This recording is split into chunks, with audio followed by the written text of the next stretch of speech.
Hello and welcome. My name is Amanda, and today I have for you my June wrap up. So, for the month of June, I participated in 3 separate readathons. Two of them overlapped just slightly, and then just got a lot of other reading and stuff done throughout the month. So, the first book that I finished was City of Glass by Cassandra Clare. This was a buddy read for me with Darshell over at Books and Planners. We are reading through the Shadowhunters Chronicles, and City of Glass was next on our list. This was a 15-hour and 22-minute audiobook that I listened to, I think, on Scribd. It was either on Scribd or through my library. I ended up giving it a 2-star rating. I thought it was okay. It was slightly interesting, but just more of the same things that I've kind of been complaining about with the series as a whole. You've got really bad communication. I was really sick of the romance thing being strung along so far before actually having an explanation of things. I just think it's kind of gross. Overall, though, I thought the characters were okay. They were just kind of moody, and the events, it was again another thing where like nothing really happens until the very last little bit. But these books are so chunky and stuff, and it's kind of like, all right, this is the same old like formula. So I've kind of come to expect it, but at the same time, it's gotten a little redundant.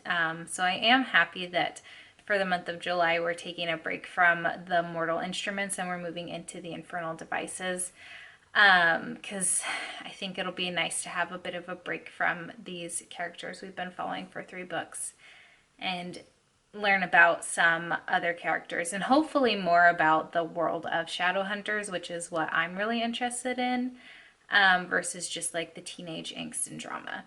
But the next book I read was The Huntress by Kate Quinn, and this was an 18-hour and 39-minute audiobook that I gave 4 stars.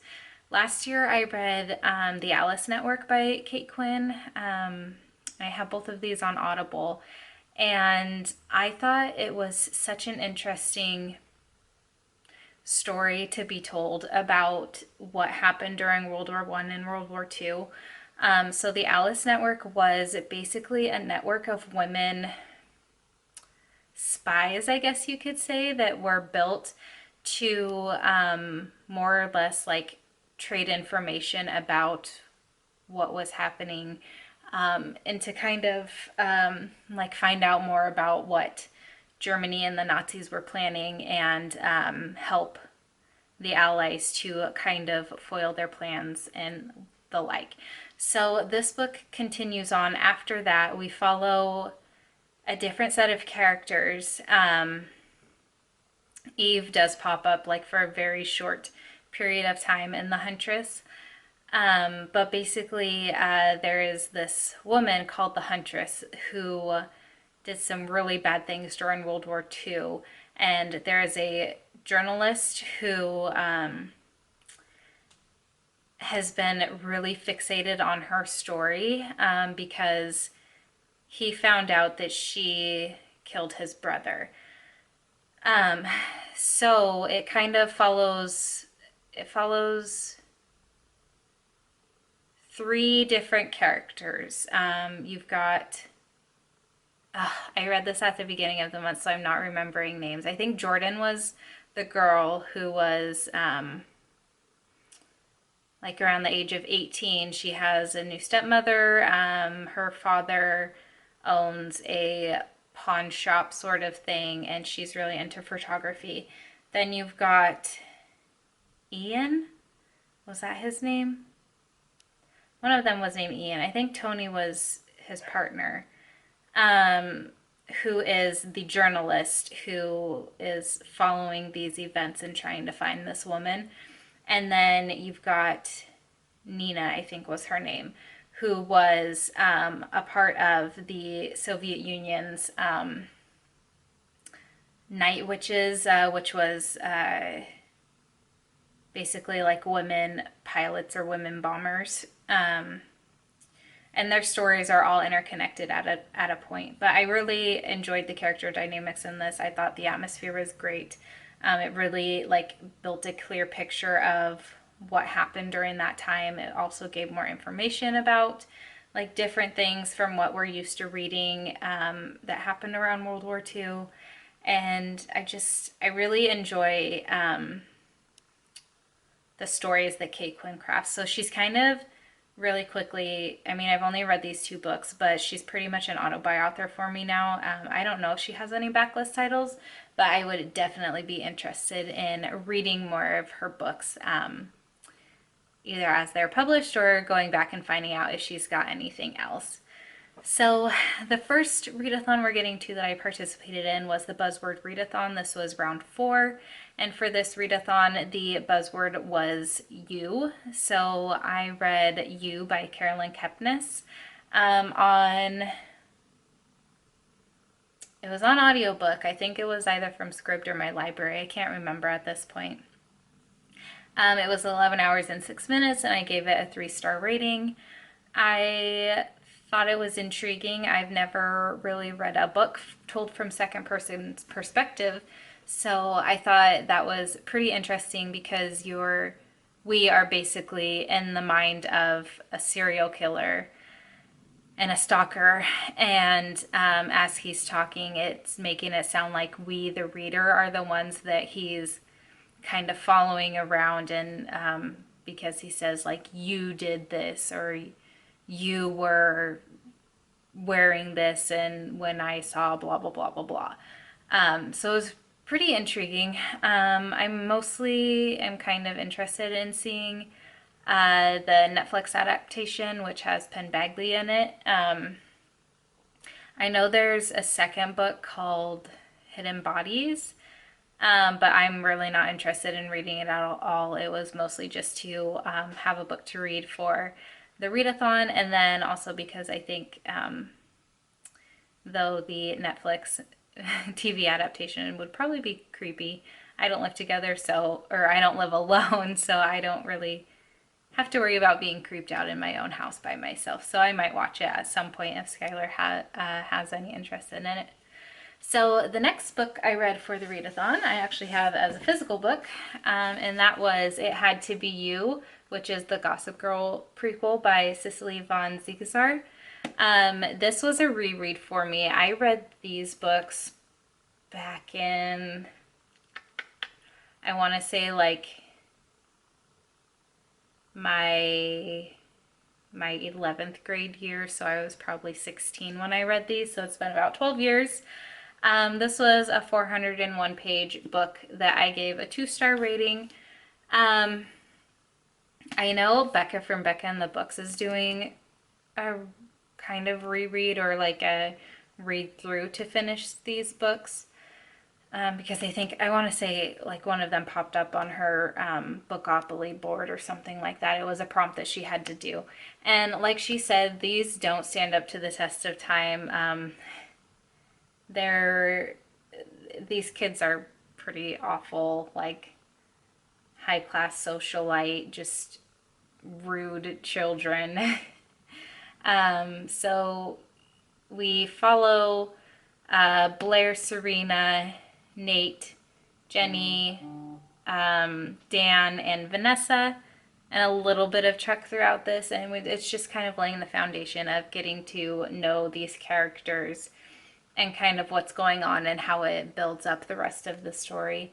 My mom bought me pretty much all of these books back like for my 17th or 16th birthday or something like that. And I got up maybe like to the 6th book and stopped reading them. So I do want to just read through the series to finish it because I don't know, I own them, so why not? And I would eventually like to rewatch the Gossip Girl TV series because I never finished it. So yeah, we'll see how that goes. The next book I read was Listen to Your Heart by Casey West. This was an 8-hour and 14-minute audiobook that I gave a 4-star rating. I really liked this story. You follow a character who is pretty shy, and her best friend convinces her to do a podcast course with her for I think they're seniors or something in high school. And I believe her name is Kate. I want to say it's Kate, but I don't remember.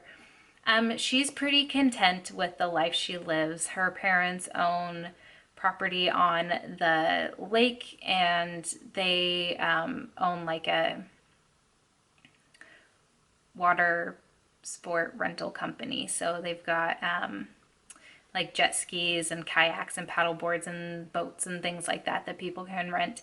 And she loves that life. And there's this guy, I think his name is Frank, whose family basically owns the rest of the lake. And there's, it's like a Romeo and Juliet, I think at one point it said, sort of like family rivalry. But anyway, she gets picked to be one of the co-hosts for the podcast. And there is this person who calls in for relationship advice, kind of family advice to start out because he's feeling a lot of pressure from his parents. And then it kind of evolves into relationship advice. And Kate and her friend figure out pretty early on who the person calling in is. But they kind of misconstrue what he's saying a little bit, and they basically get all of this evidence, like the stuff that he's saying, to fit the person they think he's talking about, when in reality he's talking about someone else. So it's a cute little love story, and I just really enjoyed it. Let's see. Next book I read was After. I listened to this on Scribd, and this is by Anna Todd. It was 16 hours and 50 minutes, and I gave it a 3-star rating. I believe this is supposed to be, or it started out as Harry Styles fan fiction, and I love Harry Styles, but honestly I think the only like similarities between the main character, or one of the main characters, Hardin, and Harry Styles is their names start with an H. He has curly brown hair, he has tattoos, and he's British. Because otherwise this guy's a big jerk. But you get this girl named Tessa who goes off to college for the first time. This book is based in Washington, which is where I'm from, and the college she's at is called Washington Central University, and they describe it as being a 2-hour drive from Seattle. So actually the college that they're at, or this is based around, is Central Washington University, which is just on the other side of the Cascade Mountains in a town called Ellensburg. That's about a 2-hour drive from Seattle. So it's kind of fun to, like, even though it's kind of like fictionalized part of Washington, I still know a bit about the area that they're in and stuff like that. But anyway, so Tessa goes off to college for her first year. She is kind of like a goody two-shoes, a bit of a square. She's got this boyfriend, and they've got this perfect little relationship, and she's very like conservative and just studious and all those sorts of things. And she meets Hardin, who does not fit into like the cookie cutter world that she lives in. He's got tattoos all over the place. He dresses in all black. He's got a lip ring. He's got a potty mouth. He lives at a frat house. He drinks, and he does all these in parties and stuff and all this other stuff. So it's kind of a story about her falling for the bad boy, and how that shakes up her life a little bit. I thought this was just an entertaining read. It's an awful representation of a relationship. He's very emotionally abusive. He's kind of physically abusive in a way too. And she just like keeps going back to him and like falling for him. And she does all these things that she wouldn't normally do just for this guy. And it's pretty bad, but it's also, I don't know, a little entertaining at the same point. So I do plan to continue the series just because it's kind of trashy reading that sometimes you need. when you want to break from other sorts of stuff. So yeah, that's that book. Next book I read was, I switched some books around. Where am I? Probably The Distance Between Us. I think that's where I am. This was this another Casey West book? I can't remember, but it was 6 hours and 42 minutes. I gave it a 3-star rating. It is about a, what's this one? I listened to quite a few contemporary books, so I'm mixing some things up. But I think The Distance Between Us was, okay, it was a Casey West book. It was about a girl whose mom owns a like porcelain doll shop, and one of her customers' grandsons come in looking for a doll, and they end up, and he's basically next in line to take over his family's hotel business. So they're really rich, and this girl is not very rich, but they end up falling for each other, and it's kind of a battle between classes, almost like her trying to make him realize what it's like to be kind of middle class, and then him helping her realize that she doesn't have to stay middle class. Like, she can boost herself up. She can, go to college. She can get a degree in what she wants, and she doesn't have to stay where she is. It was kind of cute, but it was also just kind of a meh sort of story. It was nice, light, fluffy YA contemporary that I do like to read during the summer months. The next book I read, and this was kind of to start off the Summerathon, which was a readathon I participated in that was created by a couple of different people. And the next book was Catch a Falling Star by Kim Culberson. And I used this for the prompt of sunrise colors on the cover and a book set during summer. So this was an audiobook I listened to on Scribd, which was 9 hours and 56 minutes that I gave a 3-star rating. So in this story, you follow a girl whose family owns a diner, and there is a movie set that comes into town, and the town is Little California. Basically, there's this kind of bad boy celeb guy who has gotten into a bit of trouble, and to repair his reputation, he's filming this family-friendly Christmas movie in the dead of summer because filming had to be put off while he was in like rehab or something like that. So to help fix his image, they decide that he needs kind of like a small town girl to act as his girlfriend, so that people can see that he is, not the bad boy they think he is. So they enlist the help of this girl, whose name I cannot remember for the life of me, to help out. And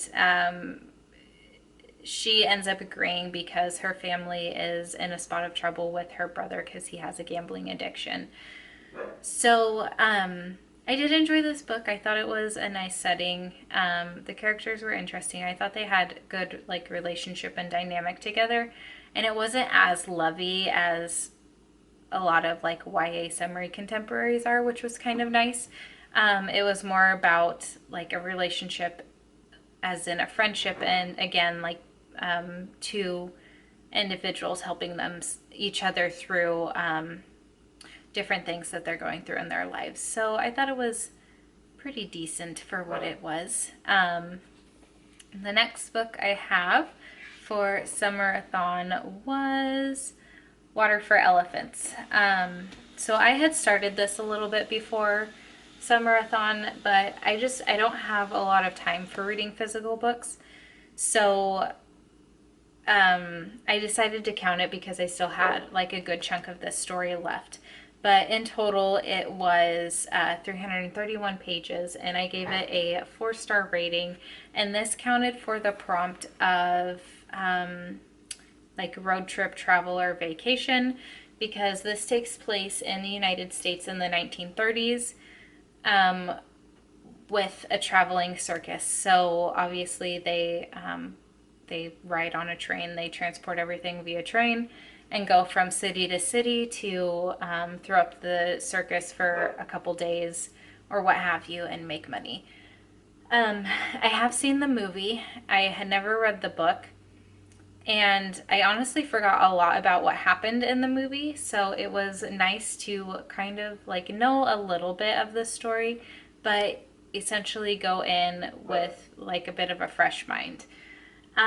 So in this, we are following Jacob, right? Yeah, Jacob Jankowski. And he is going to school to be a vet when his parents get into a car accident and both pass away. And he realizes that his family was in debt because rather than taking money, because this would have been during or after the Great Depression, right? So people are still recovering from that economic downfall. So rather than taking monetary payment, his family or his dad was taking payment in like the form of eggs or flour or, like things non-monetary. Basically what anybody could afford to give for his services. So he is left with nothing after his parents pass away. The house is foreclosed on, and everything inside the house has to be sold. And he just has a real breakdown about that, and he doesn't know what to do with his life. So he jumps on a train, and it ends up being the Benzini brothers train, and he starts working on the show as the vet. And along the way, he meets August and Walter and Marlena and Rosie the elephant. And it's just kind of his story about his time on working on the circus. It bounces back and forth between him being like a young 20-year-old working on the circus and then him being around the age of 93 in an assisted living home. And there is a circus that comes into town. So this kind of lets him relive those memories and things like that. And I thought it was a good story. I hated all the animal cruelty within it, but ultimately I thought the story was crafted really well. And I am looking forward to watching the movie again. So that's a book that's also been on my shelves for a way too long of a time, so I'm glad that I finally got to get to it. And then the next book I read was Tequila Kingdom. So this worked for prompts for both the Summerathon and Journey to Atlantis. Journey to Atlantis was a readathon that was hosted in June, obviously, by Paige over at Creating & Co. So for Summerathon, the book is Tequila Kingdom, and it worked for the prompt of drink a summary drink while reading and a book with food on the cover, which was a bit of a stretch. But because there is an octopus tentacle on the cover, I thought it worked because obviously people eat octopus. And then for Journey to Atlantis, it was one of the group read books. And then it also worked for the prompt of Deep Blue Sea. I listened to this on Audible, I think. I'm pretty sure on Audible. And it was a 12-hour audiobook that I gave a 3-star rating. I thought it was okay. It was kind of nice listening to the audiobook version because the chapters jump back and forth between Lyra and I'm really bad at remembering names from audiobooks. I don't remember his name, but there's a guy who's a prince of Midas and stuff. And she's a siren. It's kind of like a dark Little Mermaid retelling. And so she gets in trouble by her mom, and she ends up being turned into a human. And unlike the Little Mermaid, where Ariel loses her voice, Lyra doesn't, but what she does lose is the power of her siren song to impact or influence humans. So basically, like, her punishment is that she has to kill this prince. And obviously romantic things happen and other things ensue. I actually kind of enjoyed it, but I did think it dragged a little bit. But overall, it wasn't too bad. And then the next book I read, which was another buddy read, was 5 Feet Apart by Rachel Lippincott. This was a 276-page book that I gave a 4-star rating. It made me cry. This book is based off of the screenplay for the movie with Cole Sprouse in it, 5 Feet Apart. And basically the chapters alternate again between Stella and Will. Both are teenagers who have cystic fibrosis. Will also has B. cepacia, which means he is no longer eligible for a lung transplant. They are both in the hospital because Will is on a new drug trial to see if it will get rid of the B. cepacia, and Stella had a bit of a sore throat that she has to go to the hospital for to clear up, and also because she's basically at the top of the lung transplant list, so she needs to be in tip-top shape for whenever the lungs come in, so they can like get her in and get her new lungs. So it's their story. It's a bit of a romance. It's them helping each other through their tough times and things like that. And I really enjoyed this story. It was pretty heavy on the romance, and it would have been nice to learn quite a bit more about cystic fibrosis. But also without this book, I wouldn't have been inclined myself to learn more about the disease or anything. So I thought this was a good step into that, and will definitely make me seek out more books that, or more literature or things that kind of teach me a bit more about cystic fibrosis and other diseases like that, especially ones that impact the youth and stuff, because I know it's kind of easy to forget or not necessarily think about young people living with diseases or with cancer or things that impact their body so extremely. So I think literature like this and like The Fault in Our Stars is really good to kind of remember that, and just bring a lot more awareness around what can happen to any person at any age level. So I did enjoy that book, and I am looking forward to seeing the movie now. That was also a buddy read that I did with Eric over at Break Even Books and Amber from Books of Amber. And yeah, I mean, without Eric suggesting a buddy read, I just hauled that recently, and I probably wouldn't have gotten to it for a little while. So it was nice to actually get to a book that I acquired in a relatively recent manner. So the next book I had was Gulliver's Travels. I was going to read that. Actually, I did read that for the prompt of Journey to Atlantis takes place in a foreign land. And 5 Feet Apart, I finished out Summerathon as a beachy read. So Gulliver's Travels was an audiobook I had on Audible. It was 9 hours and 52 minutes, and I gave it a 2-star rating. I really did not like that story. You basically follow Gulliver, and he goes on these different adventures where he, in like 4 different instances, comes upon these islands that one of them has people that are like really itty bitty and they can climb on his chest. The next one where he's the itty bitty one and they're, 30 feet tall. Another one that's like in the clouds, and then another one where basically horses are the supreme rulers of the land. I just really didn't like the writing style of this. I lost interest so many different times, and it just wasn't a book for me. I don't know, maybe I might like it eventually in like a movie form, but I don't know if I would like the Jack Black version. We'll see.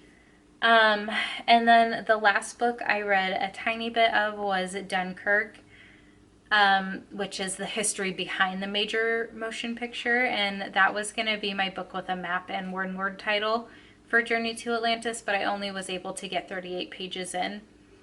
I'm almost 100 pages in now, and it's really interesting information. I feel like in the US, we don't hear a lot about what happened on mainland Europe during World War II, because obviously the US has a different story and a different part that we played in the Second World War.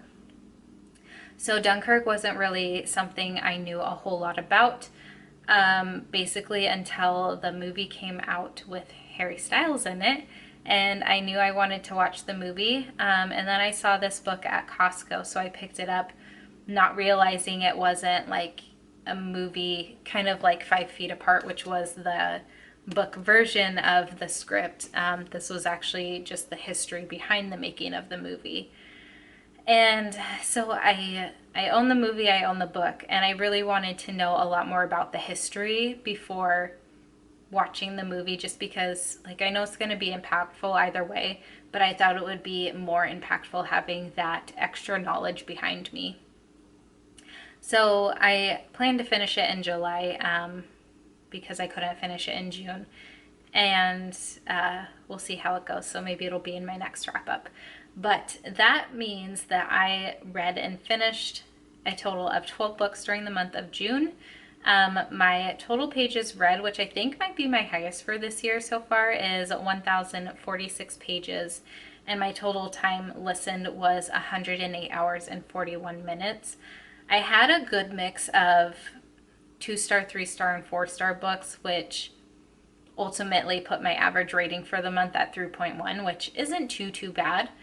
A 3-star is pretty like middle of the road. I didn't love it, I didn't hate it sort of book. So it's always nice to see when it's at least in the 3 point whatever rating and not at the 2 point whatever rating.